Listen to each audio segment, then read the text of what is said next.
So welcome everyone. Thanks for coming.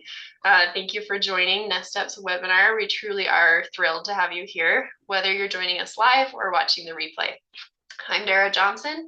I'll go ahead and introduce the speakers today and run the webinar, and then at the end we'll have a question and answer section.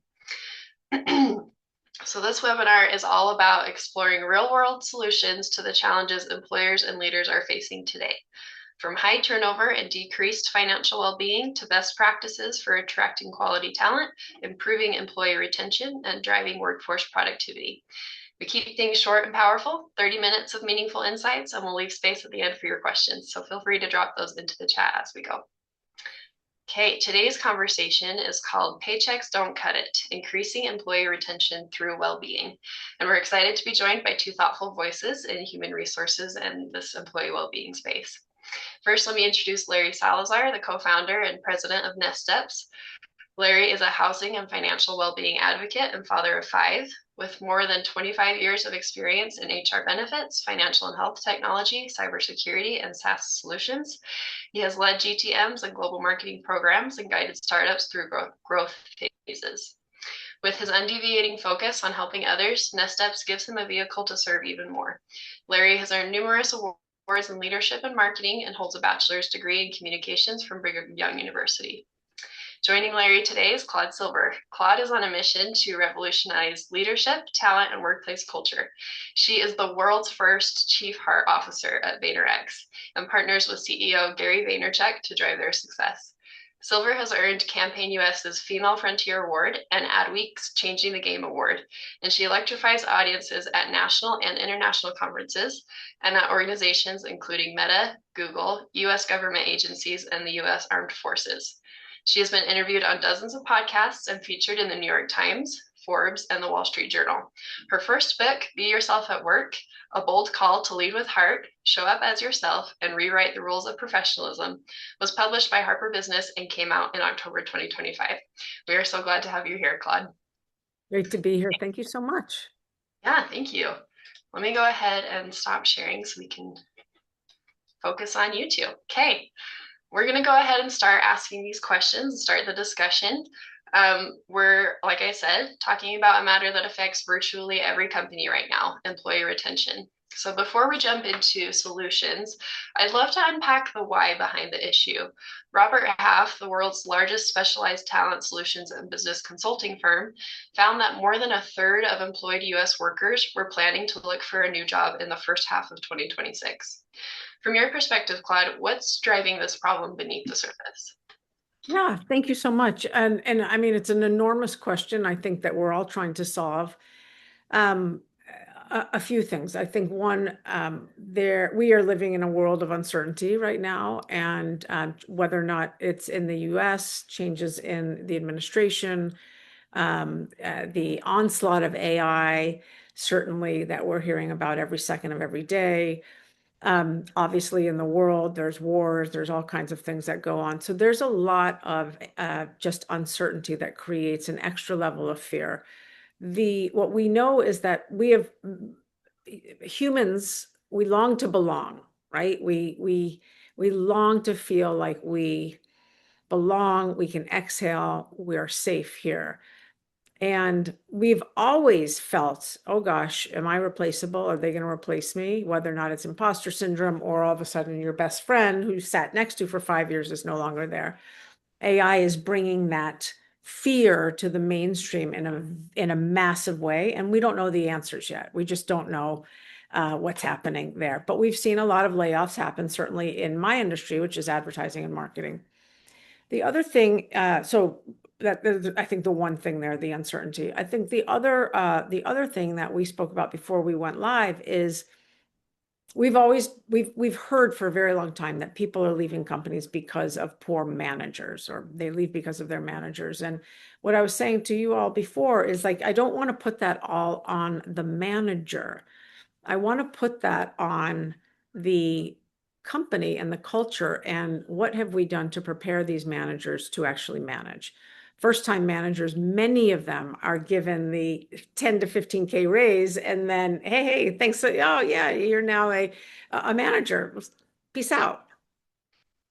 And so what's happening there is managers aren't A, set up to manage, they're certainly not set up to help someone with their growth and development because they probably haven't had that either. So, it's this flywheel that we really need to get under. It's not even on top. I think we need to get a grip on what is actually going on in the workplace. We know that there's enormous amounts of burnout and challenges with mental health. What I'll say about the burnout is, yeah, people are working extremely hard and long hours, and people want to prove themselves and do right by their clients and all of that. But again, I think it comes down to when someone doesn't feel like someone has their back, it's easier to go. It's easier to bail because for a lot of people, it's a job. I'll get 10K, 30K more when I go to that job. I might be just as bored. I might find the same situations, but at least I know I'm going to be making more money. So I think there's that as well. Among a trillion other issues I think that we see in the workplace, hybrid working, Zoom, how do you really create authentic connection on Zoom, all of those things. So, but fundamentally, I think this comes down to relationship issues and the need to be transparent about what we haven't brought to the company and what we need to do, and this is how we're going to do it. Not just an aspiration, but this is how we're going to roll out these types of trainings right now. Boom, boom, boom. So, I love that. That really is so critical. Relationships, that core care is something we as humans crave for sure. mhm.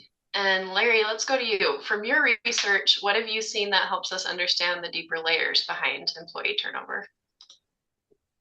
Um, the deeper layers behind turnovers, I think, first and foremost, I think what Claude just shared about with, connections and relationships, fear of uncertainty, employers showing care, I think all of that is just absolutely spot on because employees aren't just really just asking, do I belong here? They're also asking, do I have a future here, right? And there's lots of data that supports this. I mean, you think about it, Gallup consistently shows that. They consistently find that people who don't feel recognized or valued are far more likely to leave. And I think there's a couple of other studies, LinkedIn as well as the Workplace Institute, if I recall correctly. In both cases, they both said that the lack of career development is one of the top reasons why employees voluntarily leave an organization. But I think there's one thing that employers often overlook, okay? What happens at work is deeply connected to what happens at home and vice versa. And so for many employees, that comes down to financial pressure. It comes down to instability in their personal lives. In fact, I'm going to actually cite one more report. PwC, I think it was 2024, they found that 3 in 10 employees spend more than 3 hours every week dealing with personal financial matters during work hours. I mean, that's a lot of time that's wasted, and that's all tied into emotional insecurity. It's tied to instability. It's tied to uncertainty, and when those things become the employee's primary concern, I think managing risk becomes the main driver for the decisions around should I stay or should I go? Yeah, I'm going to just jump in there for a second too. I'm actually really thankful you had those stats because they're really helpful. Yeah. The the growth and development, like we can't overlook how important that is. And I think to myself, for all of us leaders out there, how did we learn to manage and lead? Probably for most of us, Gen Xers on the screen, we weren't taught. We just figured it out. We saw the way that our manager or mentor managed us, and we figured out, okay, well, I have that accessible inside of me. But what you are talking about also is employees, humans are coming to work now, this younger generation, to get their needs met, all of their needs, especially their personal needs, their Yes. relationships, maybe boyfriend, maybe a girlfriend, maybe a running buddy, whatever it is, on top of the working relationship. So we need to, and there's nothing wrong with that. That's just where we are, right? Back in my day, yeah, I made friends at work. That was terrific, but I probably went out with, might have gone to drinks with my work friends, but then I met my other friends later, right? Yeah. So I think we need to remember that it's up to us to showcase our own self-awareness and talk about our journeys as well, so that people don't feel so alone in their road right now. Yeah, if I could add on to that as well, I mean, we're just kind of letting this snowball a little bit. Sorry, I dropped something on the floor here, but you know, at the end of the day, I think about this. Look, if I have problems at home, I'm not going to just check it at the door when I get into the office. If I have financial stress at home, I'm going to bring it into the office and it's going to affect my productivity. It's going to affect my focus, my decision making. All of that is unavoidable. It's hard for me to be two different individuals, right? I'm Larry at home and I'm a different Larry at work. It doesn't work. And in the same way, if you go the other direction, things that I go through at work, I end up talking to my wife about, right? Sometimes my kids will even ask me about it. So it's hard to create separation. And that's my point here is that, you know, as an employer, we need to look at the whole individual, not the half the individual or a third of the individual, in order to you know, provide that care that you talked about, right? The attention that you need to give to that employee. I'm not suggesting that we become psychologists or anything like that, right? But I think that we can do things that help the employee feel whole, whether at work or at home.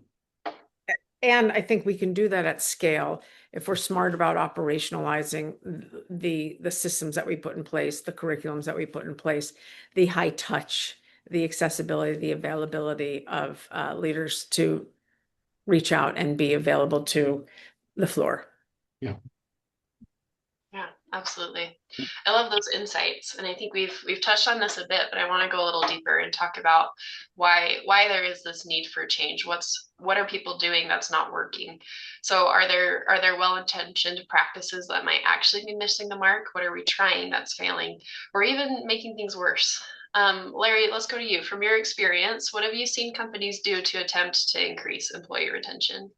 Well, first of all, I think most companies are genuinely trying. I mean, in fact, I think it's that very desire that ultimately led us to great solutions, meaningful solutions like health insurance or 401(k) plans, right? And there are plenty of ancillary services and benefits that absolutely matter to certain groups of employees. But I think over time, employers have tried to, you know, add more and more perks, and we've all seen it, right? Ping pong tables, right? Catered breakfast once a week, stock break rooms. I've even seen this one employer where they filled every refrigerator in every kitchen with craft beer. And yet, and yet the beer's never touched. I've never seen anybody grab the beer to drink it, right? The ping pong tables, they sit silent, right? Food, of course it gets eaten, but there's no measurable impact on retention.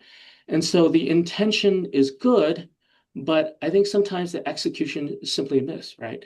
And then we go to what seems to be everyone's favorite go-to, higher pay. And don't get me wrong, pay matters, right? There's plenty of studies that indicate that if you provide higher pay, you can drive retention, but temporarily. Because if you can retain an employee by paying them a little bit more money, it could go both ways. Because what prevents that same employee from leaving your company because some other employer offers even more money?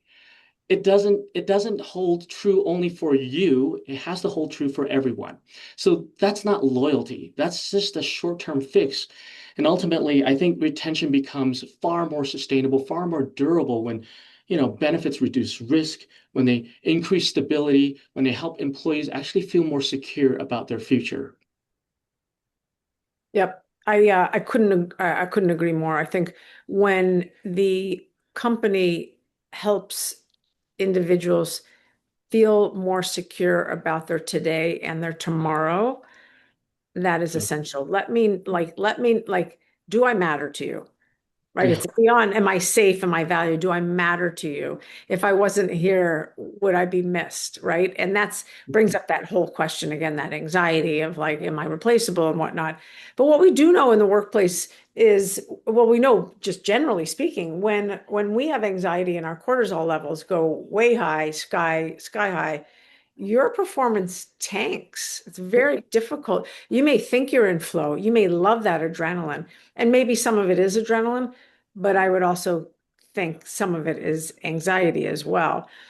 To your point, Larry, I do think I think this is on the top of mind here. I really, really do. I think we're all thinking about how do we retain our highest performers here? What do we give them aside from money?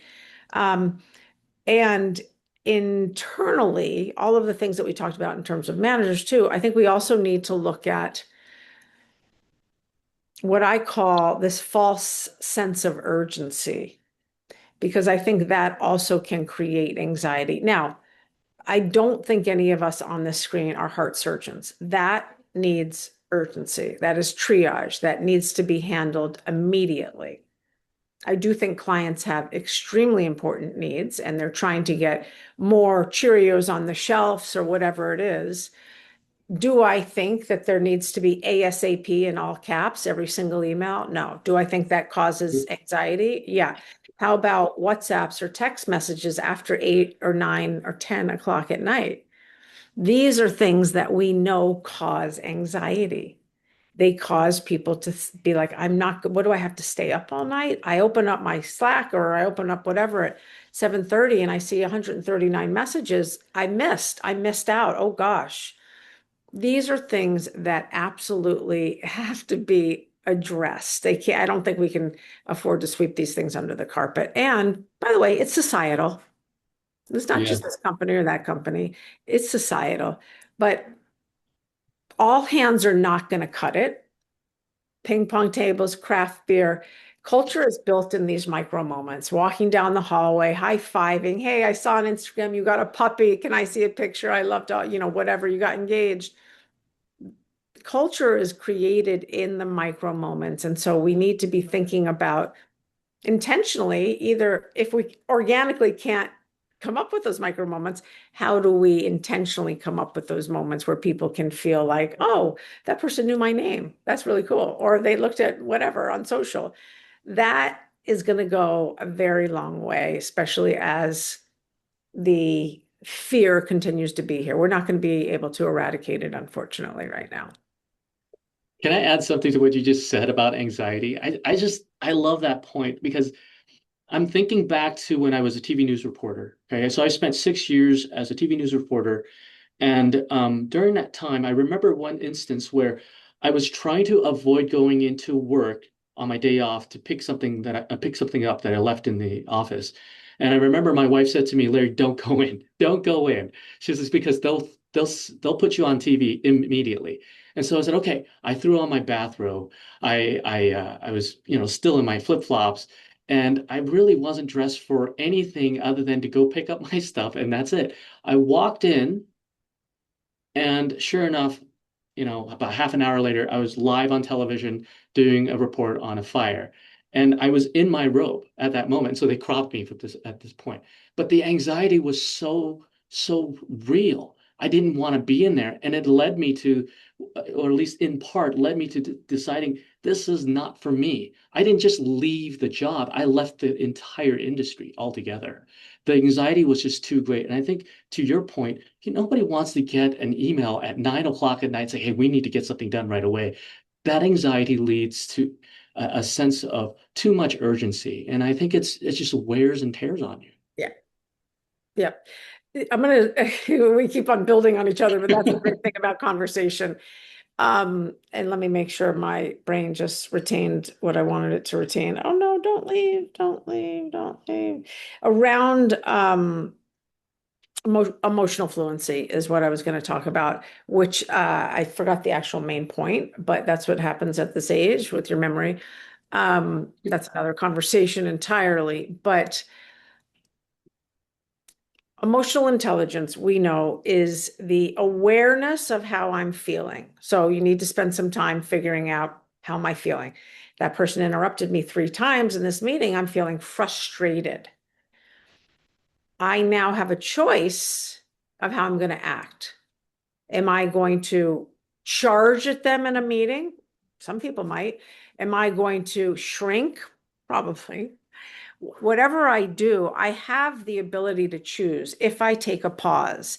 And so if I take that pause, and this is for everyone anywhere, it doesn't matter if you're working or, teaching swimming, it doesn't really matter. But like remembering that we have choice on how we are going to react in that moment. And so after, if I've been interrupted 3 times, I'm going to go see that person afterwards, or maybe go talk to a friend first and then see the person afterwards and say, hey, I know your intention isn't to interrupt me, and I know you're very excited about X, Y, and Z. However, you did interrupt me 3 times in that meeting, and it just, it really left me feeling um, like I had you didn't see value in me, or what, fill in the blank. But we want to be very aware of not only our intent, but how the impact lands. And these are a lot of things for human beings to think about all day long. Oh my God. And then I got to do work, and then I got to feed the kids, and then I got to, and then I got to, and then I got to. So, one of the things that Larry mentioned, which is so essential, is that we all come into work after being up for 2 or 3 hours already, right? We've had the Cheerios on the floor, the dog threw up, I had a great workout, whatever, whatever. And we don't want people to park that, because then we're only getting half of them. However, we also don't want them to come in and spill. That's not what be yourself at work is. It's not spilling everywhere.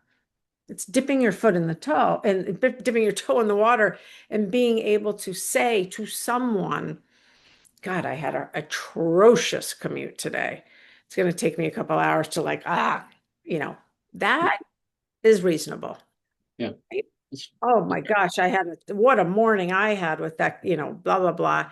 I'm just going to need to take 5 before I get started on this meeting. Those are things that are normal to ask for or say. I love that. And I think what you both shared is critical to that feeling like you belong, that those relationships, that purpose driven reactions. I love that. So we've talked a little bit about the issues, we've talked about some ways, some solutions, but let's focus on that now. Let's flip the script. What have you seen work? Are there any models, mindsets, or practices that are making a real difference? Claude, can you share a success story that really sticks with you in terms of employee retention? Oh, yeah, for sure. And this has nothing to do with money. This actually has to do with connection. And so, one of the great things that, I already spoke about being accessible and available, which I think is extremely important. If you're in a company of 100,000, it's going to be a little more difficult, but you're going to have a team, right? Or you're going to have a pod. So, it's not that uncomfortable, difficult. The connective tissue is what I think keeps this culture alive. And what I mean by that is, someone came in, this happens every day to me, maybe 3 times a day. I'll either meet with someone that I've never met with before, or I'll meet with someone in their 6 month, I met with them when they started, and now it's 6 months later. And I'll say to them something to the effect of, have you made any connections outside of your team? Most likely, no. Great. Through asking them questions and listening, I hear that they're interested in this, they're interested in analytics, they're interested in that.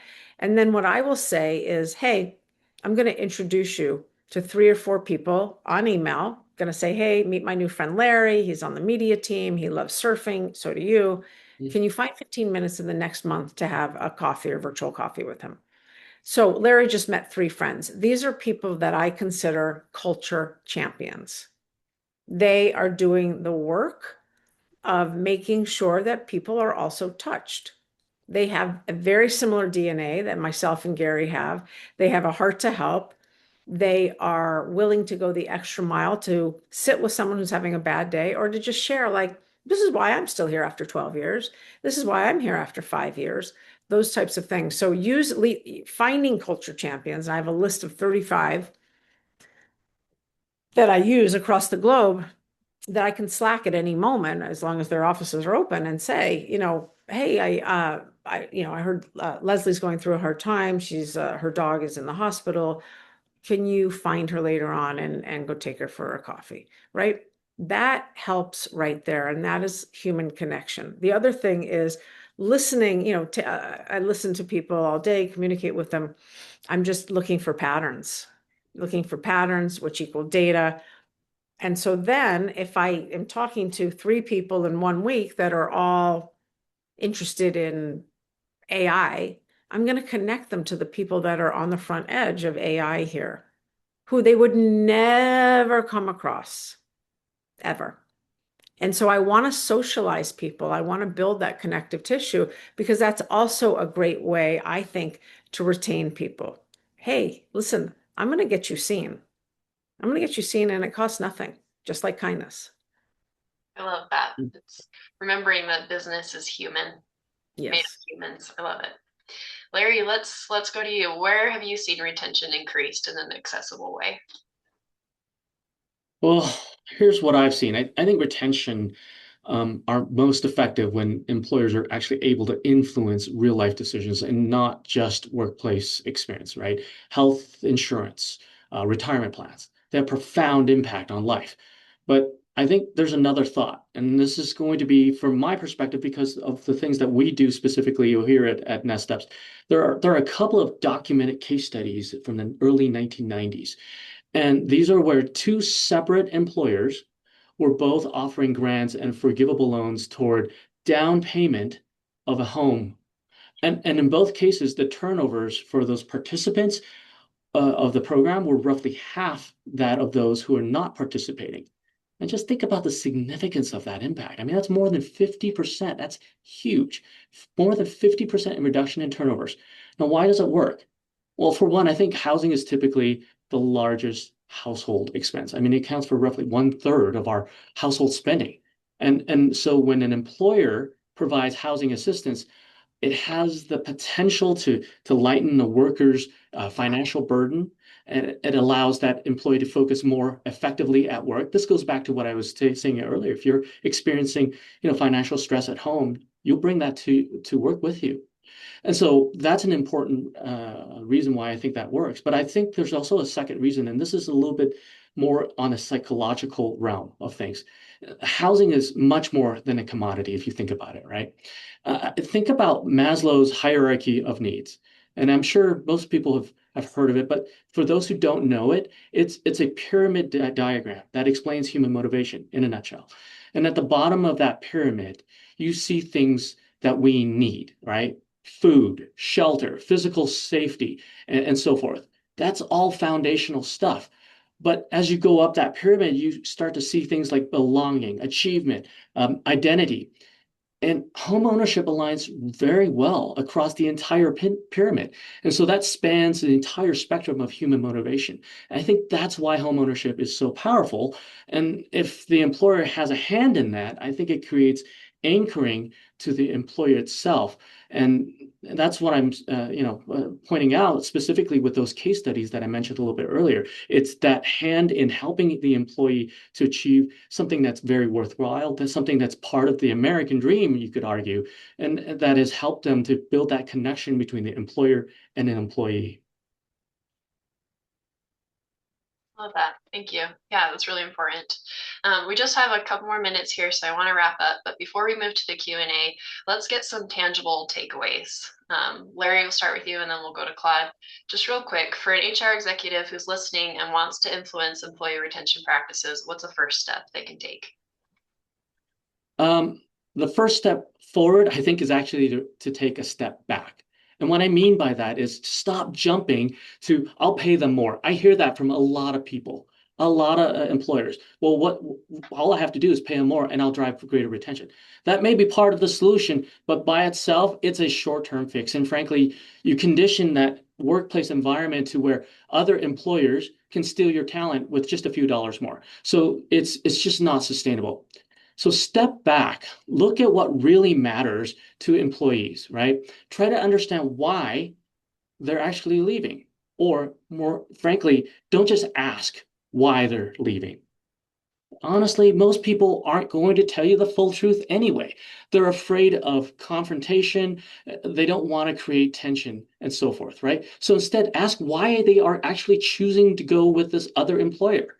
Ask what did that other company offer? What problem did they solve? What felt more stable, more certain, more aligned with their life? Because what you'll often find is that their decision is going to have a lot more to do with how it affects their life outside of work. And when you see that, when you start to recognize that, I think the conversation ultimately shifts and you're no longer just reacting to turnover. You're looking at ways to influence real life factors that ultimately drive career decisions. I love that. Thank you. Yeah. And Claude, for you, what's something actionable that companies can do today to shift their view on employee retention? I think celebrate. I think we need to be giving out more roses. I think we need to identify and raise a glass, celebrate the longevity of people here. We've been around 16, it'll be 17 years in Memorial Day. And we still have employee number one and 1B here. I've been here 12 years. The majority of people here are 5 to I'd say 12 or 13 years, which creates the longevity, the loyalty, the osmosis, the word of mouth referral, all of those things. But I do think right now that information lives in the back office. That's not anything that we're talking about. And, you know, yes, we celebrate Vaynerversaries here, but not everyone knows it's my Vaynerversary, right? Only I do, and Gary does, and maybe my pod does. So that type of celebration, that type of acknowledgement, remember, it's just people wanting to know they matter. People wanting to know that you see me, which is like empathy. I see you and I believe you can do this. That's optimism. And those two things together will propel someone forward as long as you can meet them where they are. I see you, I got you, and I believe in you, right? So we need to do a better job of highlighting that entire spectrum. We need a plan on that. I love that. That's so critical. Well, I think that you're a shining example of what a lot of other employers should be thinking, how they should be thinking, how they should be acting. I wish more would like that. And just the conversations that I've had with various employers, they're very transactional and less so about this holistic approach to things, right? Less Mhm. so about the human side of things. But like I said, I think you're a shining example, and your organization is just shining example to other organizations that they probably already know that they need to be doing those things, but not necessarily have taken that step forward. Well, thank you. Yeah, it's certainly not utopia. I'm banging a drum over here sometimes by myself, but it's a desire that we all have, and it does take a village. It cannot just exist in the back office. Yeah. Yeah, Love that. thank you, Larry. Well, thank you both for your insights. This has been a really powerful time to spend together. We'll give the time to the audience for a second here. If you have any questions that you want to ask Larry or Claude, please feel free to drop them in the chat. We'll give you just a minute to put those in now, and then we will give some time to them to answer. While you're thinking of questions, I will go ahead and share this, how you can find Larry and Claude here. With Larry, you can connect with him on LinkedIn. I will drop his link in the chat here when we wrap up. And then Claude, like I mentioned in the beginning, came out with her new book, Be Yourself at Work. It's available on Amazon. So I will drop that link in the chat as well.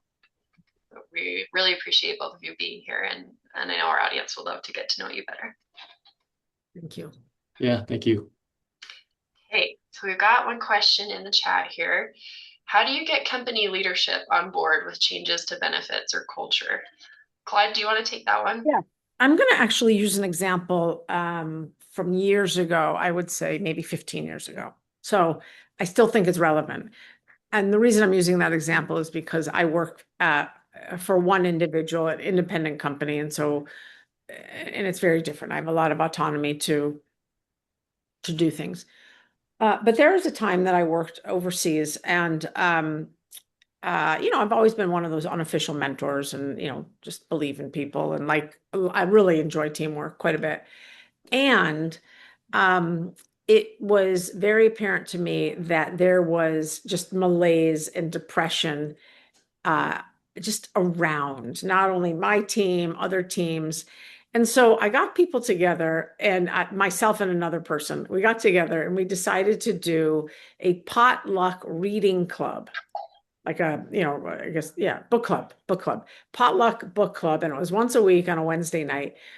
And I went so we had some good attendance, right? I went to the CFO and someone else and I said, hey, it would be great. Can we have some money to do this so that we don't have to make it potluck and all of that stuff? And he said, well, why? why do you want to do that? And how do you know? And do you have data that, people are unhappy and whatnot? I didn't. I was a strategist. I worked on the front. I was in the front of the house. So I went back, my friend and I went back and we strategized and we said, you know what, why don't we benchmark where this group is right now, where their fulfillment is right now, and go back and say to the CFO, this is where we are now. We're going to show you that in 6 months and then in 9 months, we are going to increase employee engagement. We're going to increase in happiness here.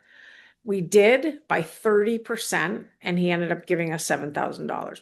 Not a lot of money, was helpful. It was great. So the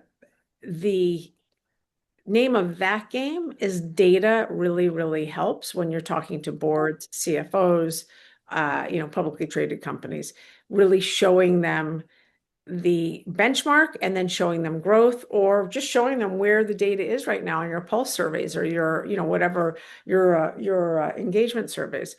That is something that I haven't had to do here, but I know that we have to do it out in the world. So that's one way that I think anyone could take that responsibility under their belt, which is awesome. In terms of benefits, I just will say, I'll say one thing here. Right now, we're actually reviewing all of our benefits globally. So this is very, very relevant to us. But what I'll say is, it was 2019. We were almost 2020, so pre-COVID, and we were looking at our benefits again, and it was very apparent that here we are in mostly cosmopolitan cities, so New York, LA, London. And the zeitgeist was telling me that there are more people going and wanting to have gender reassignment. And so we checked to see if we can add that to our benefits. Sure enough, we added them to our benefits. Sure enough, the dawn of 2020, the first person used it. So that was literally, again, that was finger in the wind. Let's look around here. I mean, let's see what's going on in our world. But again, data enhances everything that we do. And I'm not a big data junkie, but I do know that it will help open the purse. Absolutely. Thank you. Claude, there's another question for you in the chat. How do you balance heart with accountability, especially with a personality like Gary Vee that is predicting the future and literally creating trends? I imagine it can be intimidating to perform. How do you balance that with the heart leadership you described? Thanks, Steve. Steven, I'm sorry. It's not, and I'll tell you why. Because Gary is an optimist and believes in people, and we know that already. You see him on social and whatnot. He's also a businessman, and we have what we call internally the honey empire. That's the name of our culture. It's not empire of honey, it's honey. People first, doing the right thing, EQ, self-awareness, all of those things that we've talked about. If we do that right at scale consistently, that then leads to great success, not only for the company, the clients, the person internally. So we are definitely a high performance culture, a culture of accountability. We're moving towards that with better feedback training, better manager training, as I said, just more making people more accountable. The other thing that we've done is we created core competencies 3 years ago, and the core competencies are both foundational and they're functional, and they exist for every single person, no matter where you are in what department. The foundational core competencies for everyone, and again, it scales based on where you are in your career, communication, growth mindset, accountability, and leadership.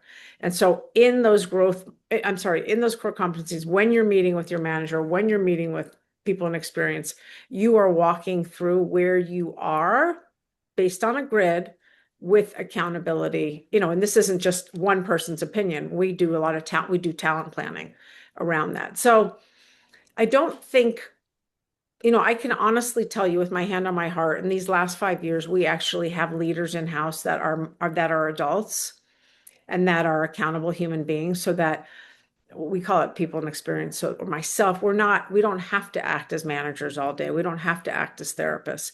we know that at the end of the day, we want people to stay here forever. I want people to look back and say, you know what? Those 7 years I was at Vayner, those 5 years, those was the best career decision of my entire life. I moved mountains. Without that, I would never have been blah, blah, blah.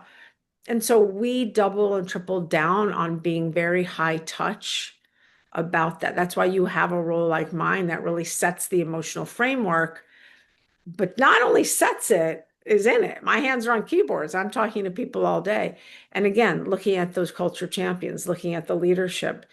So everyone's eye is on the prize, especially now, which is growing and retaining our client business while we grow and retain our people. I love that. Thank you. Okay, it looks like that's it for our questions, so we'll go ahead and wrap up. Thank you again to Larry Salazar and Claude Silver for sharing your time and Thank you. expertise. We really, really appreciate it. Yeah. Thank you, everyone. I'm going to drop some links in the chat. There's Larry's LinkedIn. Here's Claude's LinkedIn. And the link to Claude's book, Be Yourself at Work, that is available on Amazon. Those will also be in the notes where the replay is found, so you'll be able to find that again. But thank you to everyone for coming. If you're watching live or catching the replay, we hope you'll join us for the next episode of the Next Step series. Keep an eye on your inbox or follow us on LinkedIn to get updates. Thank you again for showing up to be part of these conversations. We believe better support for employees means a better future for the economy and the world. We'll see you next time.